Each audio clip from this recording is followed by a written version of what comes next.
For over a year now, I've practiced cold sea swimming. So in Ireland, the temperature of the water gets down as low as 4.5 degrees. So it actually qualifies as ice swimming, which I only found out recently.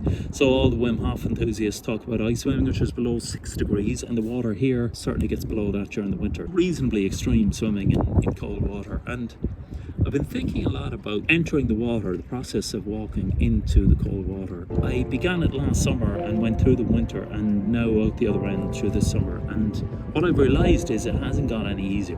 When I'm walking in, I'm full of fear and anxiety about the prospect of throwing myself into the cold water. And some of it is logical, but a lot of it is irrational, really, because I've done it so many times now.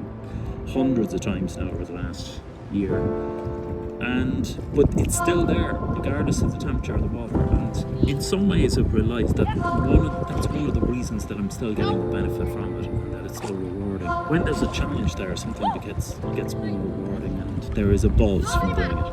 And particularly when it's really cold, there's a real buzz in the achievement of it, and also that your whole entire body is reacting.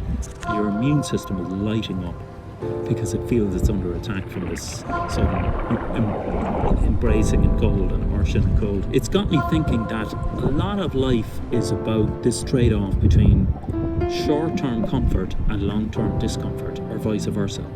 Short-term discomfort leading to long-term comfort. I mean, if you go out for a run, getting off the couch and things, it's a short-term discomfort, but you get a long-term comfort from it, in that going out for a run, particularly on a cold day, and getting off the couch, it not only is the benefit there, but your body is benefiting for the rest of your life. I mean, in 10 years' time, your body's going to be, it might be slightly, but your body is going to be slightly healthier as a result of that run that you did 10 years previous. I mean, the effects are cumulative, and the fact that you go for that run meant that it was easier to go for subsequent runs. Health builds exponentially, and a lot of life is about that. And the process of walking into water, it's a physical challenge. It's also kind of a metaphorical one, in that it's a willingness to embrace a short-term discomfort, and sometimes that discomfort is electrifying if you're walking into 4 degrees water.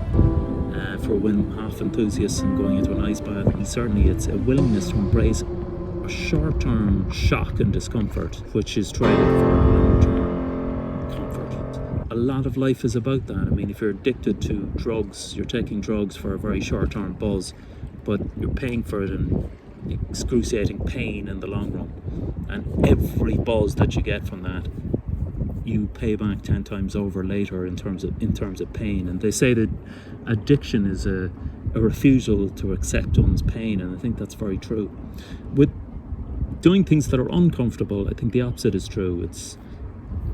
You get growth as a person, and it challenges you, and it makes you feel like a better person in the long run, and the benefits can be felt for a long period to come from just that thing. And a lot of people don't do it, and I'd urge everybody to just do it and find out what it's like, because there was a time when I thought it was impossible to do. I just couldn't imagine myself throwing myself into the cold water, but once I did it and saw what was on the other side, I was addicted.